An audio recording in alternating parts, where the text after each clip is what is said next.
yeah, there's been times that we've felt broken and we've had to keep going, and you want to take time for yourself, you can. So they're definitely like the most challenging times.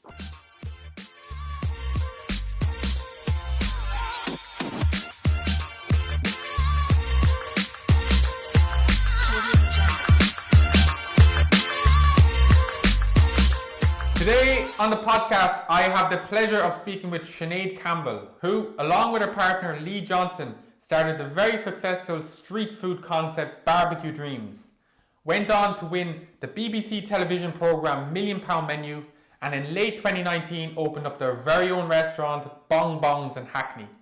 If you haven't already done so, please click the subscribe button to get brand new episodes every single week directly to your feed.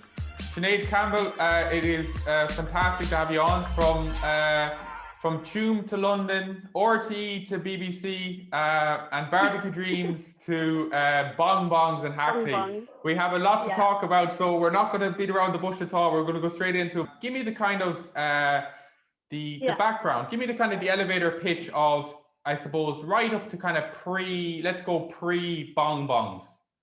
So I actually came to London to do my master's. I did fine art. And I think I was here about a month. This is years ago now. God, this could be like 15 years ago.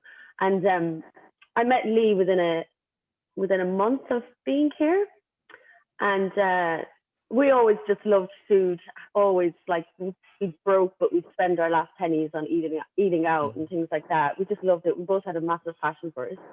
And over time, we were just kind of working in kind of jobs. He was in the restaurant area. I was in the charity sector, and we just wanted more. We just thought, why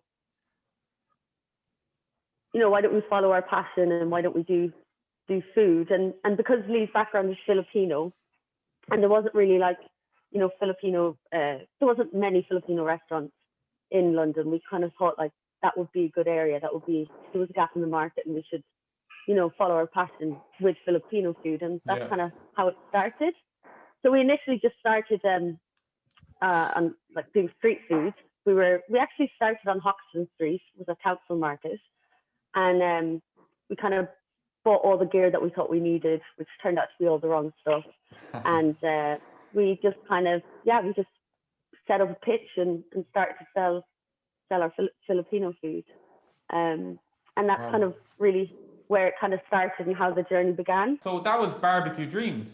That was Barbecue Dreams, yeah. So bring me back to a little bit of that process of opening up the street food stall, and kind of what was the what was the kind of vision and the idea back then? Well, at the time back then, I think it was just that we wanted to do something for ourselves, and we wanted to have our own little business. And that was kind of the inspiration. And then it kind of just gradually kind of just grew from there. So we were called Barbecue Dreams, which was a confusing name, but because we started off initially thinking we would just barbecue everything. Okay. And I think once you start to see an increase in numbers and you realize, it's actually a slow process. We used to like barbecue whole big pork belly slabs, which takes quite a long time. We kind of had to learn and adapt as we went on, and kind of processes changed, and eventually the name changed. And just on that point there about the kind of name change, you were given advice on the show I remember, by the judges and the investors there, to change the name. They didn't like the name at all. So I'd love to just kind of get your opinion on that, and kind of why was that good advice, and maybe also you can just talk to me about the other advice and the kind of process after the TV show and the kind of business side of it. Yeah. So we kind of came up with a name. When we started, we didn't really take it very seriously. It was just something that we were doing for ourselves, and it was fun. And we kind of just brainstormed with our friends, and someone came up with Barbecue Dreams, and we thought it was just fun, really. We didn't really think too much about it, because I guess we didn't really see where we were going to be going in the future. But I think the name confused people a lot. A lot of people thought it was like American barbecue, like they'd contact us for private events, and they would just be under the impression we did American barbecue. It was just a bit confusing. And I think as our processes went on, we stopped using the barbecue, so that was even more confusing for people. Yeah. So they were kind of going, well, why are you called Barbecue Dreams? So that was something they picked up on the £1 million menu, which was right, because it was something that we had actually wanted to do a rebrand about a year in advance, but kind of never really managed to get down and get it all sorted and changed. Yeah. So the show helped us to kind of do that. And then, it was just, again, another brainstorming session with a guy who does all our design for us. And it was a case of just, constantly brainstorming until we came up with them. Talk me through the process of opening and kind of maybe lessons you learned and the kind of business side of actually now going from taking something from a street food stall in Hoxton to a bricks and mortar restaurant in London where you've suddenly become big business, right? Yeah.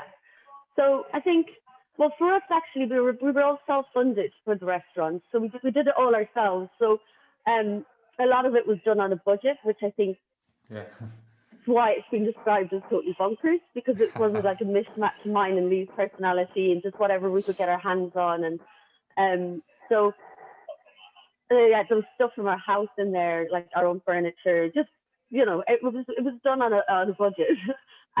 But I think that actually gave it a really nice feel to it. It was a nice.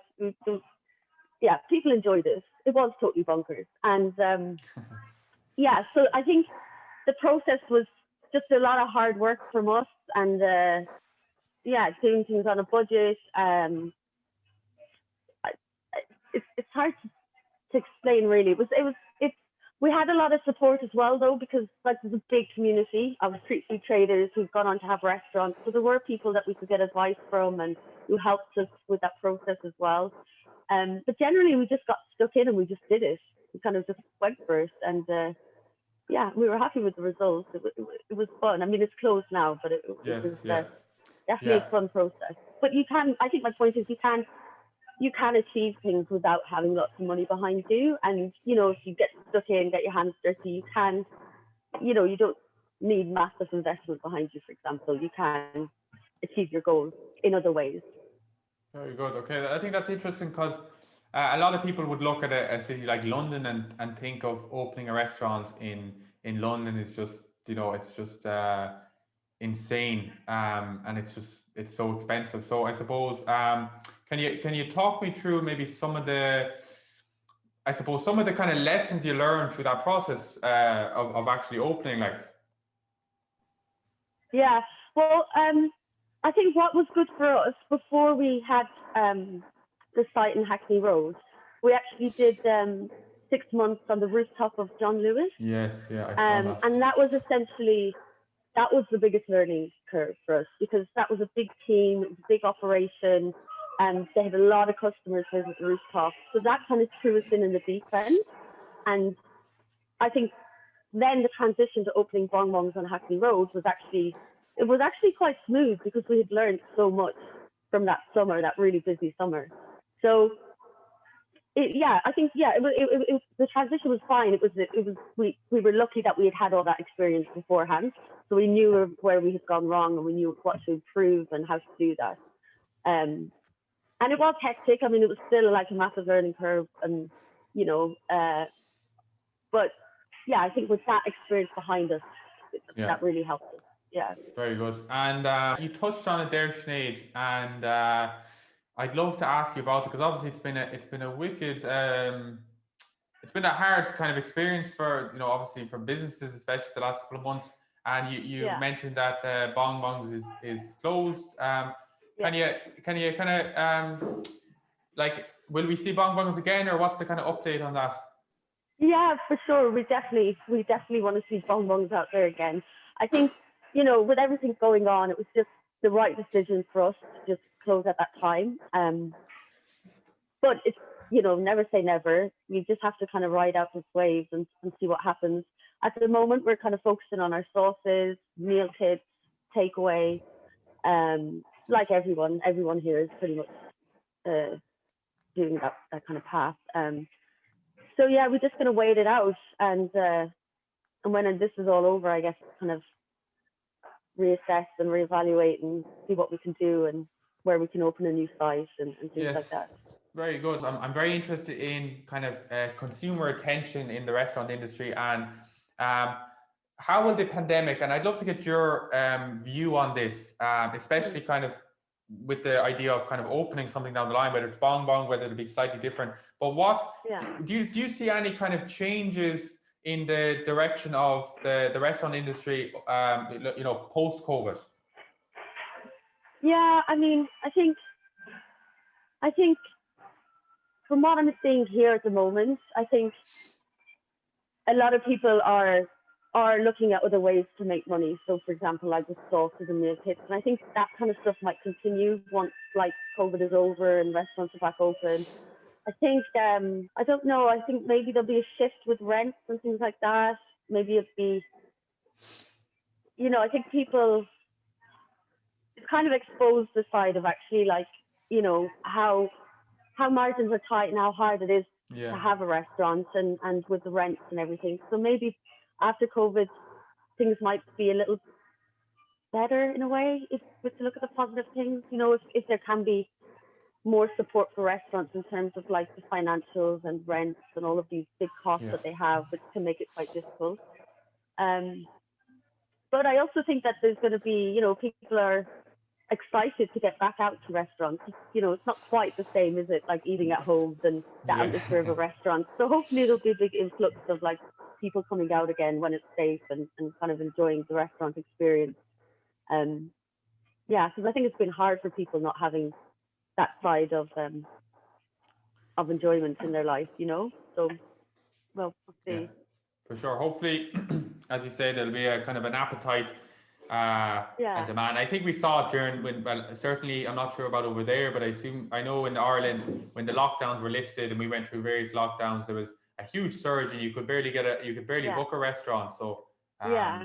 it is exciting times for the future is exciting, I think. Yeah, yeah. That was definitely the case here as well. When they did lift the lockdown, yeah, restaurants were busy. People wanted to get back out there and enjoy the experience of eating out and stuff. Yeah, So yeah, and just on Bong Bongs there, and you touched on it there, which was an article in the Guardian, I think, which I thought was a fascinating read about. It was a very good review you got, but yeah, it describes, and I'm kind of paraphrasing here a little bit, Sinead, but I yeah, think I'm pretty much accurate in saying that it said you are totally bonkers, yet I can't wait to go back next yeah, week. Um, yeah. I That's suppose that's I yeah, found that very interesting. But can you talk to me about? And you did touch on it, but like, was that a yeah, was that an important element of the business, the service and the yeah. feel of it? I think so. I think like you know mainly we love what we do and we love our customers and there was a lovely atmosphere in the restaurant and it was totally bonkers. Um, but I think that's also why people liked it. It was very relaxed, it was fun, it, we could have good rapport with our customers, they felt comfortable. It was hectic and crazy at times because, we were, after that review, I mean, we were really, really busy. And it was just a shame that then COVID happened because, yeah, that review really helped us. And we were very busy actually. So I think they wrote something about you could turn up in your pajamas and it would be okay. And that's Yeah, you pretty much could turn up in your pajamas and it would be okay. It was just a very fun, relaxed atmosphere with good food and we had karaoke in the bathroom and just silly things. I mean, we had a random wall of these flowers that we'd actually taken from the rooftop of John Lewis. So um, well, they were given to us, but yeah. So it was just a very mishmash, random kind of place. But yeah, we loved it, and I think our right. customers loved it too. Yeah, Yeah. Couple of final ones there, Sinead, to finish up on. yeah, I always think it's interesting to ask restaurant owners, and something I really want to kind of have on this podcast, which is kind of maybe the difficult parts as well, right? Because I want Yeah. kind of an honest kind of a podcast and the real Yeah. kind of nuts, bones of the restaurant industry. So I would love to kind of find out maybe just about whether it's your career in general or Bong Bongs. I suppose, was there any moment, kind of stand-up moment for you, Sinead, that was kind of, I suppose, difficult and just a real challenging thing, and like how did you overcome that? Yeah. There's been plenty of challenging kind of situations that we've been in. Anyone who has any kind of business knows it's a lot of hard work. Um, you're talking about like working 7 days a week, double days, like to kind of achieve your goal. I think, yeah, there's been times that we've felt broken and we've had to keep going, and you want to take time for yourself, you can. So they're definitely like the most challenging times. But you got to just pick yourself back up and just got to push forward and remember the bigger picture, like why you're doing this. And yeah, and you miss a lot of things as well. Like we missed a lot of like social events or like occasions, special occasions and things that you just what can you do? You just you know it has to kind of come first. I remember my brother and my mom came over to see me, and they booked into a hotel across the road from the restaurant purely because they knew they weren't going to get so much time with me, which is really nice of them. But yeah, I think that's definitely a challenge. Like it's a lot of hard work, but you've just got to keep reminding yourself why you want to do it and push Yeah. forward. Very good. And Yeah. we'll finish up on this one. About obviously concepts an important. It's a very important element to setting up a Yeah. restaurant. And Yeah. you chose kind of a Filipino restaurant, which and you can correct me if I'm wrong. It was Yeah. pretty kind of new in London, right? So Yeah. can you talk to me kind of about the thinking behind that? I know obviously Lee's background, but kind of Yeah. where do you think that's heading, and are you kind of at the beginning stage in terms of like introducing it? So I think well, what we did because obviously I'm Irish, I'm not Filipino, Yeah.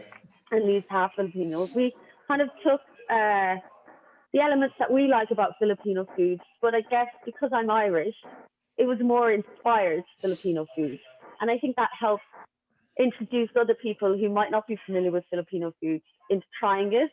Um, so yeah, it was more the concept was more inspired by the Philippines rather than Yes. traditional Filipino food.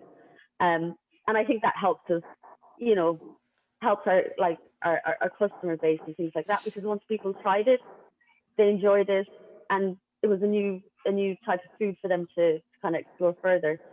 Um, so yeah, in terms of the concept, I think that's kind of the angle that we were coming from.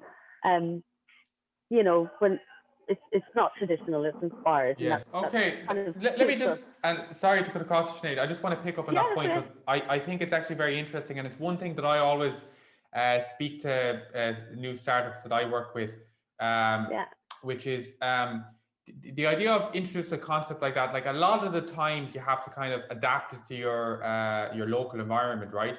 And yeah. I mean, it's very difficult sometimes to do an authentic version of that restaurant within, when you're outside of that area. So you kind of have to adapt it slightly. Would it be right? Yeah, well, I think like people can, if we try to do traditional, people could just see right through that. Like we're not, I'm Irish, and Yes. and I think it was a good kind of merge. And what the product that we kind of, or the food that we've kind of developed is, it's a mix of me and Lee essentially in it. So it's not traditional, and we've never claimed that it was. And also it makes it more fun for us because we love like doing recipe development, and we love trying out new things. And yeah, I think for us it makes sense, the style of food that we did, the concept behind it. I think it just made sense for who we are, and as a team, and what we wanted to bring to the table. So Very interesting. Sinead, thanks a million for that. It was no worries. honestly, it was great to chat with you, and I'm honestly excited to get over to Bong Bongs. Please God, whether it's next year or the year after at some stage. Yeah. And I'm really excited to kind of follow your journey. Yeah. I'm sure no matter what you do, it'll be bonkers. Yeah, it will. I'll catch you soon. Thanks for watching the Business of Restaurants podcast with me, Evan O'Cally. For new episodes every single week, subscribe below.